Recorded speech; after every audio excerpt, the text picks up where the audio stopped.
cyber friends, my name is Neil and welcome to this episode 101 of the Get Your Comic Con podcast. We're here fortnightly-ish to bring you a slice of film, TV and pop culture goodness from our studios direct to your listening device. You can also now check us out on YouTube, where I am daring to record video of myself fumbling my way through this podcast. We are back from San Diego Comic Con. We are over the 100th episode celebrations. We are over the 10-year celebrations of the Get Your Comic Con website. And it is time to get back down to business with a slightly tweaked format version of this podcast with a brand new theme, because we have a renewed energy. Time for the second 100 episodes. This week, I am going to be going through some of the latest headlines from the worlds of film, TV, comic books, etc., etc. I'm also going to be talking to you about a film that is currently in UK cinemas that I have really enjoyed and I think absolutely needs our support at the moment, which is Warner Brothers' Blue Beetle. And if talking to the likes of Tom Taylor, Nicole Maines, Colin Kelly, Jackson Lanting over the last few weeks has not fired you up to read some comic books, then please stay tuned, because I have some recommendations for you for books that are coming out this week and are also available now, which I think that you should be reading. So without further ado, why don't we dive into the headlines and see what's going on in the world? First up in the news this week, this Saturday, the 2nd of September, will be the UK's version of National Cinema Day. So this year, over 630 venues have signed up to participate in the event, which comes hot on the heels of last year's first edition. I say first edition, it's actually the first UK Cinema Day that has taken place in almost 30 years. And last year saw almost 1.5 million admissions, which is around 3 times the normal level of people which attend UK cinemas. National Cinema Day comes hot on the heels of the release of Barbie and Oppenheimer, which, believe it or not, the release of which saw the highest level of UK weekly cinema admissions in over a decade. So not just pre-pandemic we're talking here, but Barbie and Oppenheimer was the busiest weekend or week in cinema for a decade. That's mad. This proves once again that while many still enjoy watching films on streaming and other services at home, nothing compares to the sights, sounds and the sheer immersive experience of watching a film in its natural home, the cinema theatre. Like last year, National Cinema Day has been developed by the cross-industry body, get ready for me to try and say this, Cinema First, and is supported by the Film Distributors Association UK and the UK Cinema Association. And you'll see lots of promotion for it across the week this week, leading up to Cinema Day, which is obviously happening on Saturday. So what better reason to go out and see Teenage Mutant Ninja Turtles, go see Barbie again, Oppenheimer, Blue Beetle, which I am going to be talking about in a minute. There is plenty to go and see. While all the evidence confirms that cinema going is amongst the most low-cost, best value for money leisure opportunity, we of course recognise that many households are still experiencing significant impacts on their finances, and so that is why this Saturday, you can visit a cinema for as little as £3 under the banner of National Cinema Day. So check your local listings when they are available for this weekend, and please do go and support local venues and cinemas across the UK, because they so deserve it. Warner Brothers has released the official trailer for the upcoming Justice League X RWBY Superheroes and Huntsman Part 2, the sequel to the animated movie, which first released back in April with Part 1, will be coming to Blu-ray and DVD in October. So it's actually going to be hitting the US on October the 31st. We don't quite know yet whether it will be the same dates in the UK, but it most likely will be. A synopsis for Part 2 reads, on the heels of successfully escaping a deadly digital trap, the members of the Justice League emerge in their own world to discover that grim, ravenous creatures from Remnant have overtaken Earth.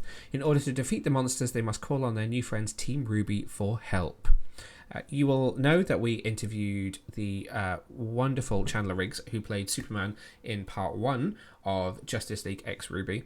This time, the Justice League heroes will be adults again, so we have a slightly different voice cast that are going to be in Part 2.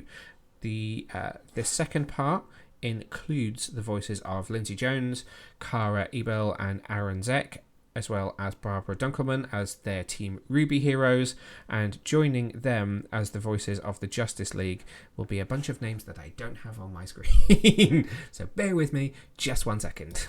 Joining them are Jamie Chung as Black Canary, David Dastmalchian as The Flash, Laura Bailey as Wonder Woman, Troy Baker, oh yes, as Batman, and Travis Willingham, oh yes, as Superman, reprising their voices from the Super Sons film that was out just last year that we absolutely loved. So, if you are watching this podcast on YouTube, because yes, I am recording myself, as I said, fumbling through this, then I'm going to play the trailer for you right now. I will give you a snippet of audio if you are listening to this on your favourite podcast platform. Make sure to go over to our website, which is www.getyourcomiccon.co.uk, where you can check out the trailer in full. Calling the Justice League. We need your help. Grim. Yeah, not pretty. There are so many of them. How did this happen so quickly? Kilgore. Really? Really? I had the weirdest dream. It wasn't a dream. So, as we all know, the SAG and Writers Guild strikes are still going on in America, as both the writers and the actors are on picket lines, standing together in solidarity against the studios as they work to get a fair deal for them to be remunerated for all of the streaming work that they do, and we say cheers to them for the good fight. The strikes themselves have continued to have an impact, and that is what I wanted to talk about briefly now, as another big studio movie has found itself losing its 2023 release date. So Denis Villeneuve's Dune Part 2, which had originally been set to release on November the 3rd, 2023, has now moved. Warner Brothers has shifted that release date to March the 15th, 2024. It's only moving back by kind of 3 months, which is probably to give the studio a bit of breathing space in the hope that they can get the actors around the table and get a deal maybe by the end of this year. But as we all know from what you can see in mainstream media, there is a very big divide between both the writers and the actors and the studios themselves. There is a lot of talk of gameplay and everything that's going on there. I don't want to get into detail about it because I am not an actor. I am not a writer in a Hollywood sense. I don't know all of the ins and outs. You can definitely read that on websites like Deadline, Variety. You can pick up all of much more meaningful commentary on what is happening there. I just want to talk to you about release dates for now. So Dune does find itself now releasing in March of next year, and that will raise the question, I'm sure, for many of you who are listening and watching this podcast, about what will happen with Aquaman and the Lost Kingdom. So there's the Jason Momoa starring, James Wan directed sequel to 2018's Aquaman. That film is currently still set to release in December of 2023, as is the Timothée Chalamet starring Wonka. Those two films are currently staying put in December. They may well move if this strike does continue. Perhaps Warner Brothers is looking at November as being a time where things may be getting back to normal right now, and that's why they're not banking on having the cast of Dune maybe out to be promoting that film. So let's wait and see what happens in the next few weeks as to whether December films also shift. But for now, Dune Part 2, for which you can check out the trailer over on our website, will be releasing in cinemas on March the 15th, 2024. Stay tuned for more on that and any more impacts that we get from those strikes as the weeks continue. Now for some really exciting news from Boom Studios, as Tom King is teaming up with artist Peter Gross for a retelling of Animal Farm, the Orwellian kind of story, which they are calling Animal Pound. It's going to be releasing in December of 2020. So let me pick up on the press release which has come from Boom on this one. So multi-Eisner winning New York Times best-selling writer Tom King, who you will know for The Human Target at DC, as well as his run on Batman and Mr. Miracle, which is just a hugely successful book. Eisner nominated industry titan Peter Gross from Lucifer and American Jesus. Eisner nominated colorist Tamara Bonvillain, who works on Once and Future and also World's Finest. And Eisner nominated letterer Clayton Cowles, who often works with Tom King, worked with him on Strange Adventures, is also the letterer on Die. Team up for the first time at Boom Studios for a modern retelling of timeless Orwellian allegory in Animal Pound. So when animals grow tired of being caged, killed and sold off, it's only a matter of time before they've had enough. After an uprising puts the animals in control of a pound, they quickly find themselves as comrades united against everything that walks on two legs. But with this newfound power comes a sudden challenge. How best to lay the groundwork for this new democracy? Visionaries King and Gross give us an updated version of Animal Farm for 21st century America, where a two-party system gives way to fear, fascism, and lays the... fear, fascism in this can't-miss event series. So, just some of the particulars. So, Animal Pound number 1 features a main cover by Peter Gross, with variants by Yuko Shimizu, Gabriel H. Walter, Bill Sienkiewicz, Scotty Young, and more. A quote from Tom King on this book reads, "Animal Pound is the most ambitious story that I've ever told, and I feel like a fool for trying to do it. The story came to me strong, and with Peter drawing, I know we'll pull it off. We'll make something as insane, stunning, and frightful as the times that we live in." Gross added, "Tom's pitch for Animal Pound was the best pitch I've ever read, and I've read some great ones," he says. "I was instantly on board and can't wait to see it out in the world. It isn't just a comic book event, it's literally an event from our medium's boldest storytellers," says executive editor Eric Harburn. "Tom, Peter, Tamara, and Clayton know the gravity of following in the footsteps of Orwell, arguably the 20th century's most prescient author. And let me tell you, they are up to the challenge." So just to kind of follow up, there is some preview art from issue number 1, which you will find up on our website.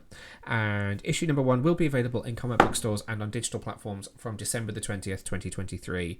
There's going to be an Ashcan edition that you'll be able to pick up in comic book stores from November the 15th. So that'll be like a sneaky preview of some of the artwork from within the book, but the main book itself will be available from December the 20th. We will definitely be picking up on that when it's released, because that sounds really interesting. Tom King is such an amazing writer, so it's cool to see him branching out from DC, doing something a little different, something a little political maybe. That's going to be really exciting to read. So mark that one in your calendars, December the 20th for Animal Pound number 1. Lastly, this week, Apple TV has released the official trailer for the upcoming 3rd season of The Morning Show, starring Jennifer Aniston and Reese Witherspoon. The series will return with 2 brand new episodes on Wednesday, September the 13th, 2023, and then new episodes will air every Wednesday through to the season finale, which will release on Wednesday, November the 8th, 2023. In Season 3 of The Morning Show, the stakes are high as the future for the network is thrown into question and loyalties are pushed to the brink when a tech titan takes an interest in UBA. Unexpected alliances form, private truths are weaponized, and everyone is forced to confront their core values both in and out of the newsroom. Along with Witherspoon and Aniston, the star-studded Season 3 ensemble cast is led by Billy Crudup, Mark Duplass, Nesta Carbonell, Karen Pittman, Greta Lee. John Hamm joins the cast this season.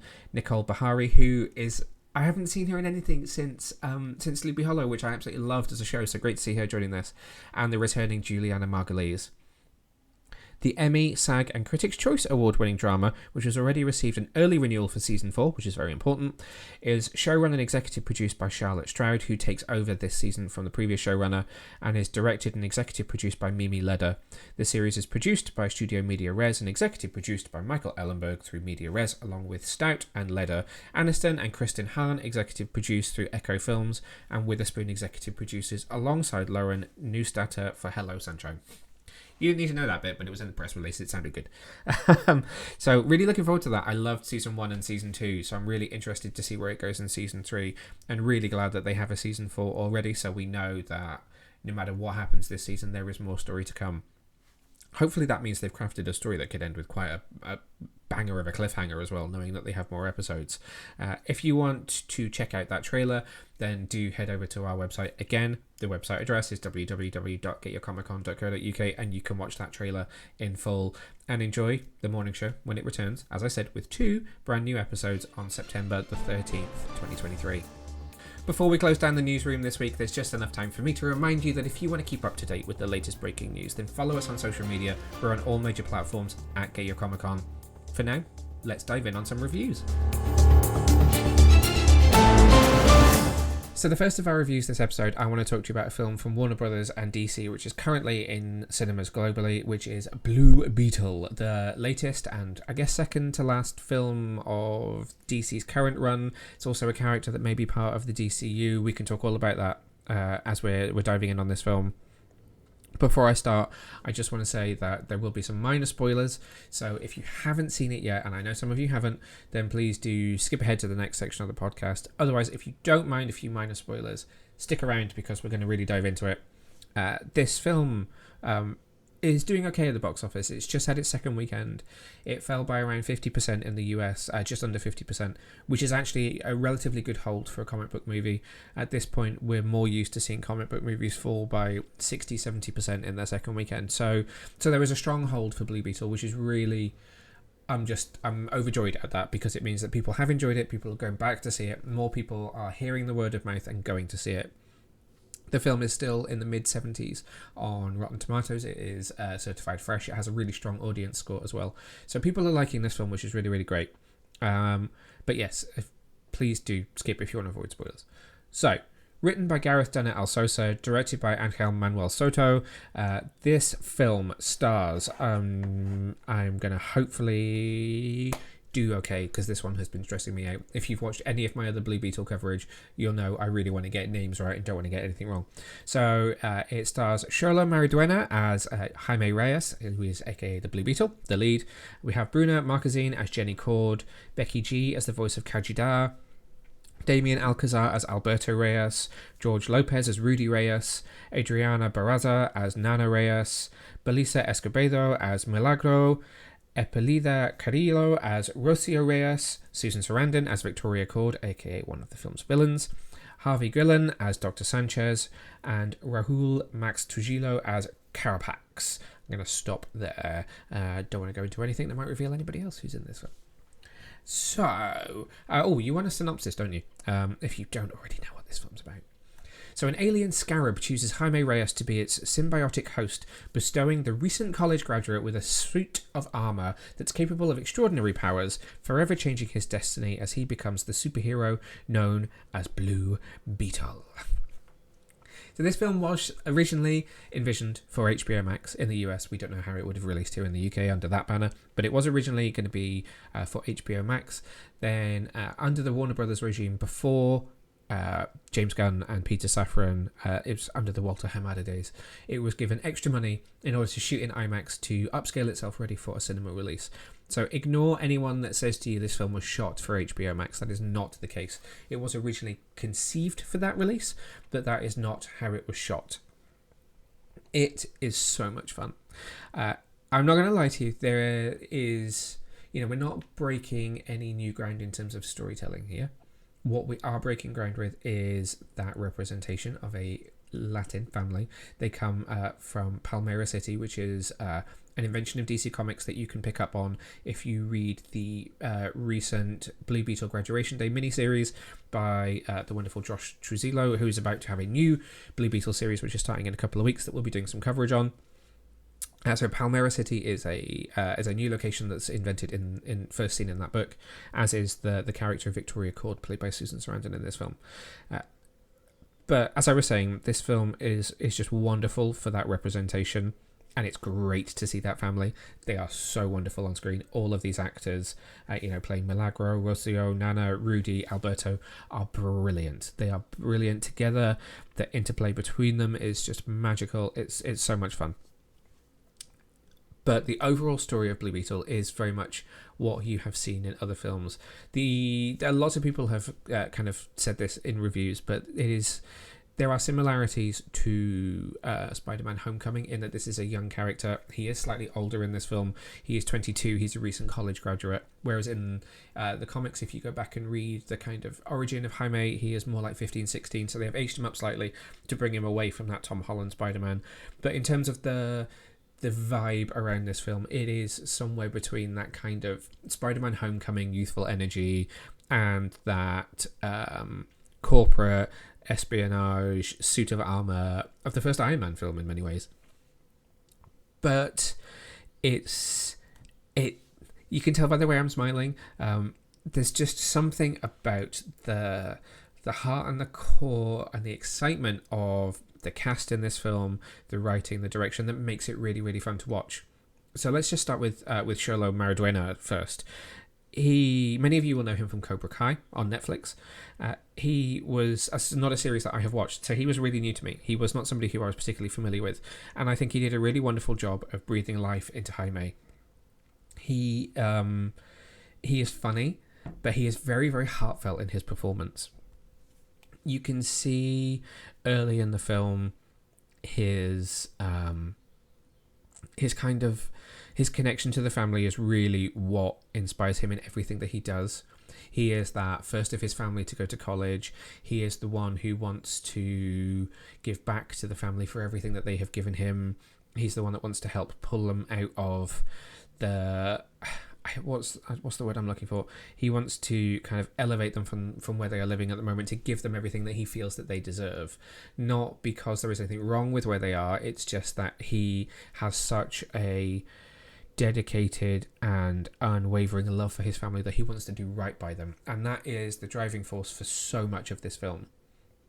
Everything else that happens is kind of consequential to that, which is why the family aspect and the family dynamic is so important to the whole story of the film. So what you will know of from having seen trailers and everything else is that Jaime will come into contact with Jenny Cord, who is the daughter of Ted Cord, one of the legendary Blue Beetles from DC Comics, who I guess it's probably safe to say has the longest run as the Blue Beetle, because Jaime was first introduced in 2006, whereas Ted was introduced in something like 1966, 1964, something like that. So Ted was around for a long, long time before Jaime. There's a whole lot of history and legacy that comes with even having Jenny in this film. So Jenny and Jaime come across each other. That is how he comes into possession of the Scarab and becomes the Blue Beetle. Now, I'm sure there will be some people that will find that the way the family is involved once Jaime has the Scarab and the story begins to move on, and how deeply involved they are in the story, may come across as difficult to move on from if you were to make sequels and future films, because there is a lot of involvement with the family in the third act. Nana in particular, who is a fan favourite character. You have seen her in the trailer toting a machine gun, and you know there is a reason for that. There is a lot that is going on in the story that means that the family is really deeply involved in that third act battle, although when it comes down to kind of hero versus main villain, it really is just the Blue Beetle and Carapax. But I guess in a similar respect to the Shazam movies, there is kind of a Blue Beetle family vibe here. They are heroes in their own story. And that is really, again, wonderful to see, because it fits with what the writers and Angel Manuel Soto is doing as the director, in centering everything so much on that family vibe. But it does narratively, apart from being fun to watch on screen, it does offer some potential difficulties for how Blue Beetle is to act as a kind of solo hero going forwards, because he has that safety net of his family very, very much here. But it's sort of almost a flip of what he wanted, in that they are the ones that kind of elevate him in the end. So it's complex, and it's maybe narratively a little problematic moving forwards, but for what you are watching in Blue Beetle, it's wonderful to watch. There's a lot of action in here, but it does take a little while for it to get going. We do take time to introduce each of the characters, to set up the dynamic of Palmyra City, which is very much a city owned and run by Cord Industries. Ted Cord is missing, and that's something that is picked up on in the mid-credit scene in the film. So the company is being run by Victoria Cord, played by Susan Sarandon, who is doing her best mustache-twirling villain.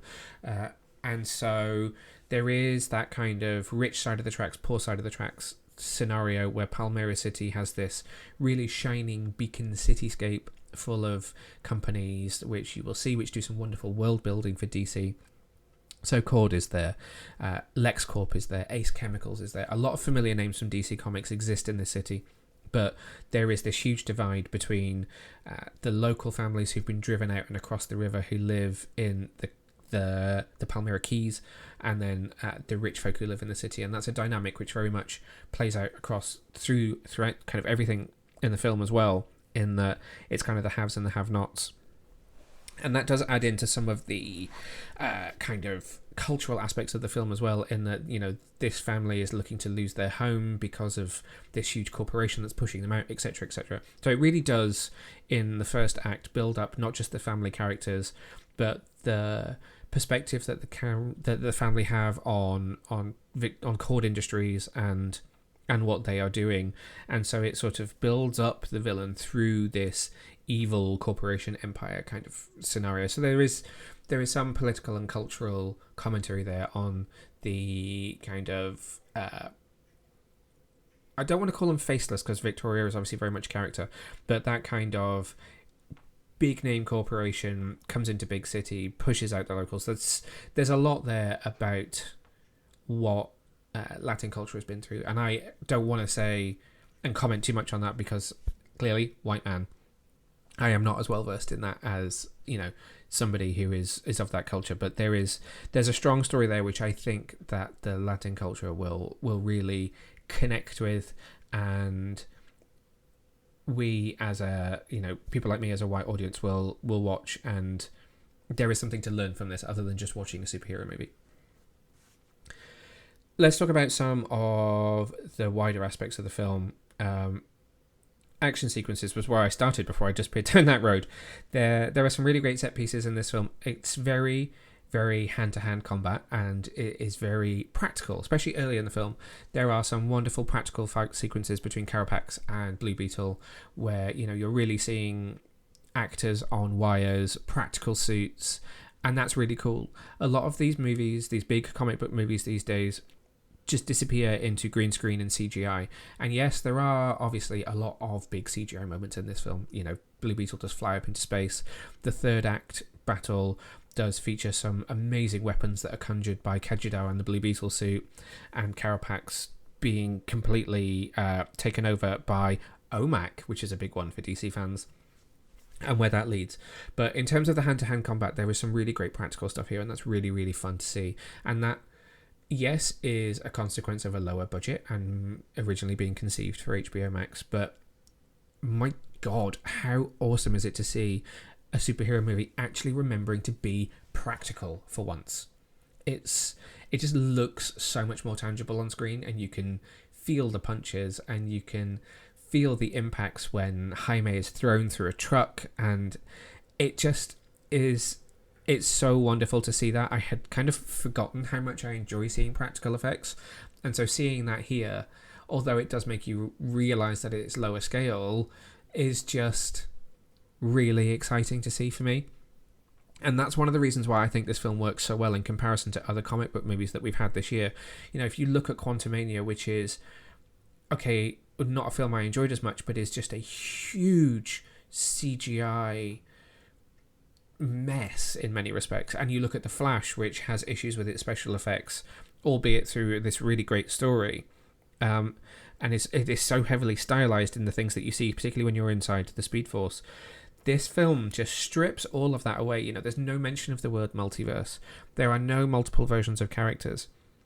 You are simply stripping away everything that comic book movies have become so overly convoluted with to tell something which is much more pure and much more character driven. And that is not just in story, like I was just saying, the reason that I've got to this point is because everything is stripped back. The effects are stripped back, the fights are stripped back, the story is stripped back, and because of that, it just functions so much better and feels like, it's difficult to say this without it sounding like almost being a criticism, which it's not meant as, but it's like going back to an earlier period of comic book storytelling before we had the MCU as it is now, and before we had what will be the DCU and what has been the DCEU. Because you kind of have to remember that the reason that we got to this point with the two big studios is because we had so many great standalone movies that people suddenly thought, wouldn't it be great if these characters mixed together? But you have to remember that before you can mix, you have to have a strong character base, and that is exactly what Blue Beetle is. A very strong introduction, purely focused on that character, purely focused on building the world around him, adding potential opportunities for wider world building just because you've seen the name Ace Chemicals. It has nothing to do with the plot of this film, but that doesn't mean it can't be part of a plot for another film, and you'll think, oh, do you know what, they exist in Palmyra as well, that's where I saw that first. Or Luthor Corp could be a very important part of Superman Legacy, means nothing to Blue Beetle, but you see that logo there, it exists in that world building is done, it's subtle, it's exactly how it should have been all along.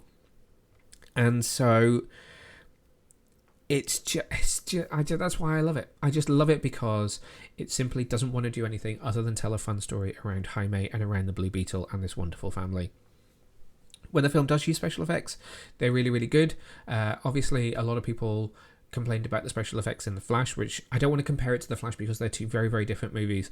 But in terms of Warner Brothers releases, there's no denying the fact that this has the better quality of special effects. On top of all of that practical work that I just talked about, there are some really, really great effects, big effects moments where Jaime is up in space, when he is... I nearly said something quite spoilery. There's a moment later in the film where he is kind of, let's say, unconscious and dreaming about something, and his dreamscape is very, very well realised and very highly stylised, but looks great, and is, again, it's less tangible than seeing him thrown through a practical set piece, but it still looks really well on screen. It's really well rendered, so that's great. There were maybe a couple of moments where it was obviously CGI, but in terms of where I personally have talked about comic book movies appearing to be really, really kind of rubbery and just not working for me, I didn't have any of those moments in this film, which was really, really great. I need to just double check the name of the composer, because the score is really cool. It sounds similar-ish in a way to the score for Black Adam. There is a similarity there in terms of the kind of electronic underneath a kind of booming score. You can hear that, I'm losing my voice. It was composed by Bobby Krillick. I hope I pronounced that correct. Under the Hacks and Cloak. I don't know that name. But it's a really, really cool score, and it's also available now. So please do go and check it out, because it's really, really fun. And the music that's included in this film as well, there are familiar songs, but they are Spanish language versions, which is really, really fun. And again, ties into that wonderful Latin culture that is underpinning everything in this film. I think that's all I want to say about Blue Beetle. I don't think I want to say any more, because I feel like I've rambled quite a bit. You can read Matt's review over on the website. He gave the film 4 stars when he got to go and see it while I was away in San Diego, and absolutely loved it. Let's just talk about credits for a moment, actually. So there is a mid-credit scene which does have ties to Ted Kord and the legacy of the Blue Beetle character, and that could easily tie into some of James Gunn's plans for the DCU. We know he has said that Blue Beetle is one of the core characters of the DCU. He hasn't said whether that's the Jaime version, the Ted version, but there is a lot there that this film could set up for the future, purely in that one scene. Again, which is great. It's just a tease, which could lead somewhere. There is also a post-credit scene, but you don't necessarily need to hang around for that. It's just a nod back to something earlier in the film. Think of it as being similar as a post-credit scene to Spider-Man Homecoming, when you got to see another clip of Captain America doing his PE lesson thing. So it's there, it's fun, but it's not hugely important. That is all I'm going to say about Blue Beetle. Personally, I would give this a 4 out of 5 as well, were I the one to be writing the review. There are things that I would change and improve, but overall, it's just a really fun superhero origin story. So I implore you to absolutely go check this one out while it is still in cinemas. It is in cinemas in the UK and globally now, and yeah, Blue Beetle. Really can't wait to see more from Jaime. Can't wait to see more from Jaime Reyes, Shola Mariduena in this role. And I think that if there was to be a sequel, I would like to see Angel come back and direct again, because I thought he did a really good job. So now I want to bring some comic books back to this podcast. It's in the name, so fundamentally it should be here. But I am bringing you to Comics Corner, which is why this is behind me, so that we can talk about a couple of books. I want to talk about a book which is available this week, and I'm going to talk to you a little bit about something which is coming up soon. And so I'm starting with a book which is available now on digital platforms and in comic book stores, written by Chip Zdarsky, Teenie Howard and Matthew Rosenberg, and featuring artwork by Mike Hawthorne, Adriano Di Benedetto, Jorge Jimenez, Nico Leon, and I really hope I get this right, Nicola Cismezia. And that is Batman Catwoman The Gotham War. This is a brand new crossover event masterminded by Chip, Teenie and Matthew, which is crossing over both the Batman and Catwoman titles, coming out of the events of the Nightmare Terrors? The Night Terrors crossover event, which has happened. So as you will remember, if you have been reading Batman and Catwoman, going into Night Terrors, both of these characters were kind of not in the same place anymore. So we've been through this kind of period where Bruce and Selina have been kind of playing as a married couple and have been getting along and all has been okay. But things in Gotham have been really heating up. Selina has kind of gone back on her ways a little bit, has spent a little bit of time in prison, is now back out on the streets, has a very new perspective as to what's going on in Gotham, and that puts her very much at odds with Bruce and his mission as Batman. And again, if you've been following Night Terrors, the Night Terrors Catwoman issues, which you should really check out if you've not read them, gave Selina a very specific and very clear motivation in what she's doing now. So she dreamed in her nightmare, she dreamed about a Gotham where Batman technically had kind of not existed or didn't exist to the degree that he does in the real world, and that due to her actions she had created a city which was absolutely in chaos and needed a hero. And that has led her to this point where she feels that she has to do something to try and save the city, but what she wants to do isn't necessarily what Bruce would do to save the city. And that puts them very much at odds and kicks off what is the Gotham War that is starting this week with this brand new issue. So let me give you an official synopsis for this issue first before we talk about it a little bit more. So this first chapter is called Battle Lines, and the synopsis is: crime is down in Gotham City, but could that be a bad thing? A coordinated effort in Gotham has led to a reduction in violent crime, but at what cost? Villains scatter as their lives begin to crumble under a new regime, and as Batman recovers from his epic battle through the multiverse and the horrors of Night Terrors, one name runs through his mind. One name at the heart of this new, safer Gotham: Catwoman. A conflict that's been brewing for well over a year finally hits the streets, and it will fracture the Bat family as war erupts. From best-selling writers Chip Zdarsky, Teenie Howard, and artists Mike Hawthorne and Adriano Di Benedetto comes the opening shot in the Gotham War. Just to give you a checklist on this one, so it starts this month with this particular issue that I'm talking about right now, continues in September in Batman number 137 and Catwoman number 57. It also continues in the Gotham War Red Hood number 1, and then it comes to a close in October with Batman 138, Catwoman 58, Red Hood number 2, and Batman Catwoman The Gotham War Scorched Earth number 1.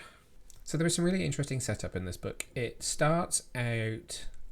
it's very cinematic. So it starts out with a crook who receives a mysterious invite from a cat, no less, to go to a specific address in Gotham for no apparent reason. All we know about him is that he is a goon for hire and that he has been invited to something. So is it a new job? Is it, one of the master criminals of Gotham? I mean, the cat might give it away. Looking to hire him for something. We don't really know. It's very mysterious, and from there we pick up separately with both Bruce and Selina to kind of reset the status quo following Night Terrors. So Bruce wakes up from a very, very long nap to find out that he has been cared for by Leslie Tompkins and Oracle, who are now aware, spoiler alert by the way, that he lost his hand during the final arc before Night Terrors. So not only is Chip Zdarsky kind of closing off his last arc pre-Night Terrors, but it's kind of picking up from Night Terrors as well. So we're pulling from all of the story over the last sort of 12 months or so. And then we pick up with a crime. So Batman suits up and there is a crime in progress in Gotham, just a simple smash and grab in a museum. But it's Catwoman who is the one that stops that crime, which is where this kind of prologue to the story really starts to say, okay, this is something slightly different. And it sort of snowballs from there, and we get to see what it is that's been going on in Gotham recently, that crime is down by roughly 75%, and we learn why that is. So I don't want to spoil too much, so I don't want to say too much about why that is. But the reason why violent crime is down leads to a very interesting meeting between the Bat family and Selina Kyle that is very much the inciting incident of this storyline and at the heart and core of this book. And what it does is Selina poses her question for how to manage Gotham City going forwards and how she thinks that crime and criminals should be handled in Gotham. And there are members of the Bat family who agree with her. There are members who don't. There are members who side with Bruce, who is very much on mission. There should be no crime. Crime should be eradicated. And that kind of moral question is what begins to push characters apart. It questions perspectives, and it questions morals and judgments that each of the Bat family have. And, you know, we're talking about Damien, we're talking about Barbara, we're talking about Tim, Kate Kane is there, Jason Todd is there, you know, all the key members of the Bat family are there, and each of them has something to say about what Bruce and Selina both have as their opposing viewpoints. And that really pushes us through the rest of this book, where we start to see further consequences of what Selina is doing, and how Bruce's reaction to that sparks this really major conflict between the two of them.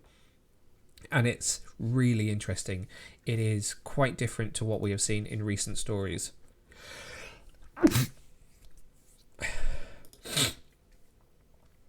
And is really beautifully rendered by Mike Hawthorne's pencils, Adriano Di Benedetto's inks, and Romulo Fajardo Jr.'s colours. The book is very much rooted in Gotham and the Bat family world, Detective Comics, Batman, all of that. And Teeny and Chip's stories meld together really well. I don't know how they broke up writing this. I don't know if they wrote it together. I don't know if they took certain pages. There's no sort of discernible way to know that by reading it. It very much flows and looks great in that respect, and is a really tantalizing prologue for what is to come. I have only read this issue. There are other ones which are available on my review portal that I could kind of jump ahead and read, but I'm not there yet. I am very much rooted in this issue and trying to understand exactly where I think it's going to go from here. But I think it's going to be a very exciting kind of event over the next few weeks, which feels like a classic Gotham event, kind of like the War Drums gang war that saw the death of Stephanie back in what was it, the early 2000s, when Spoiler was killed off before she came back and became a Batgirl. It feels like a classic Gotham war on crime gang war storyline, which is very, very exciting, and not something we've had for a while, because the Bat books have been tied up with Bruce travelling the multiverse. DC as a whole line has been trapped in night terrors for the last 2 months. So it feels cool to go street level at this point. And so I'm very excited to see where it goes. I'm not going to say anything more because I don't want to spoil it, as it's literally only just hit stores as you're watching this podcast or listening to this podcast now. So that is Batman, Catwoman, The Gotham War, Battle Lines, available now on digital and in comic book stores. So please do go out and read it. Now, another comic book that I want to talk to you about, which I am very, very excited about. I'm sticking with Bat books. I'm sorry. You should know me by now. I am very much a Batman fan. So, sticking with another Bat book. This one is releasing, again, in comic book stores and on digital platforms on the 12th of September.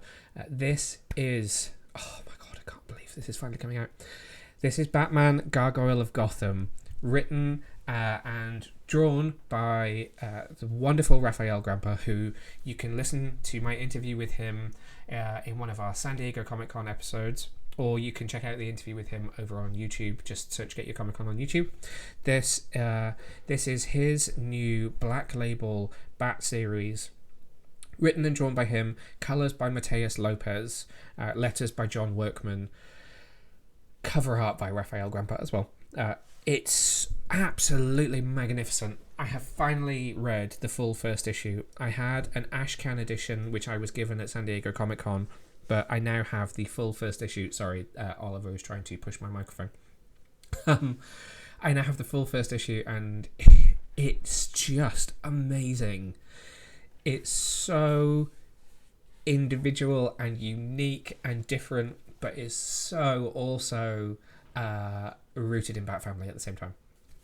So it's embargoed until publication, so I really can't say too much. So what I want to do is just preview some of what you're going to get in this book. This is a Batman rather than a Bruce Wayne who is incredibly dedicated to his mission. As Raphael has talked about in interviews and ahead of its release, he is a version of the character who is going to kill off his Bruce Wayne identity altogether for the very reason of dedicating himself to that mission. Bruce Wayne is just a means to an end that he no longer needs, and so this version is going to kill it off and dedicate himself fully to his Bat persona and his search for justice, and that is going to put him in the line of fire with a truly creepy new villain who is making their debut in this book. And it's, again, I need to be really careful because I don't want to spoil it, but I'm just scrolling through the pages now, as you can tell if you're watching this on YouTube, and it's the villain is truly monstrous. This version of Batman is also very monstrous and very imposing. But what Raphael is doing, and he did talk to me about this in his interview, is he is building his own version of Gotham, his own world, his own design language. And now, having seen the book from start to finish, that is so true. There is no embellishment in what he is saying there. It is beautiful. The colours are outstanding. The story is amazing. And that is literally all I'm allowed to say at this point, because it is embargoed until publication, which is on the 12th of September.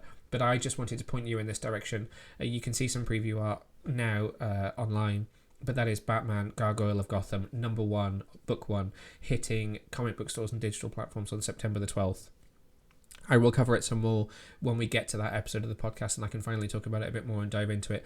But please, please, please, if you are looking for a unique and just stunning version of a new Batman story, then please do check it out when it is available. As I just said, September the 12th. I can't say it enough. Gargoyle of Gotham, Batman, Raphael Grampa, 12th of September. Mark your calendars, pre-order now. Please go get it because it's wonderful. I will rush out and buy that one physically as well because I just want to own a copy of the stunning artwork. I will be back with more comic book stories over the coming weeks. I'm looking at different series from different publishers that I want to talk to you about, and we're going to be reviewing new books regularly as well, because I really want to tell you more about what it is that I'm reading and what it is that I want to recommend you that you should be running out and reading as well.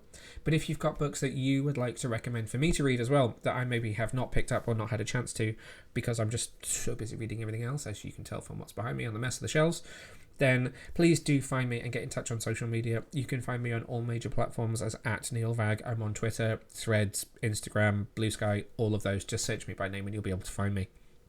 But that's it for this episode. Thank you for tuning in to episode 101 of the Get Your Comic On podcast. As you can tell, playing a little with formula. Might change a little bit more over the coming weeks, but it's really exciting to be past that 100th episode milestone and here to share more of my geekness with you all.